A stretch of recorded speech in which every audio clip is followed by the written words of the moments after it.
उधर पाकिस्तान और इंग्लैंड के दरमियान सीरीज के शेड्यूल का ऐलान 1-2 रोज में मुतवक्के। पाकिस्तान और इंग्लैंड के दरमियान पहला टेस्ट 7 अक्टूबर से शेड्यूल है। पीसीबी ने मुल्तान और रावलपिंडी में टेस्ट कराने का फैसला किया है। तामीराती काम की वजह से कराची टेस्ट मैच का वेन्यू नहीं रहा। मुल्तान की कंडीशन से फायदा उठाने के लिए 2 टेस्ट मुल्तान में कराने का मंसूबा है, जबकि पहला और तीसरा टेस्ट रावलपिंडी में कराने का दूसरा ऑप्शन भी रखा गया है।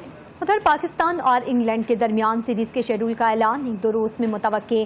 पाकिस्तान और इंग्लैंड के दरमियान पहला टेस्ट 7 अक्टूबर से शेड्यूल है। पीसीबी ने मुल्तान और रावलपिंडी में टेस्ट कराने का फैसला किया है। तामीराती काम की वजह से कराची टेस्ट मैच का वेन्यू नहीं रहा। मुल्तान की कंडीशन से फायदा उठाने के लिए 2 टेस्ट मुल्तान में कराने का मंसूबा है, जबकि पहला और तीसरा टेस्ट रावलपिंडी में कराने का दूसरा ऑप्शन भी रखा गया है। उधर पाकिस्तान और इंग्लैंड के दरमियान सीरीज के शेड्यूल का ऐलान 1-2 रोज में मुतवक्के।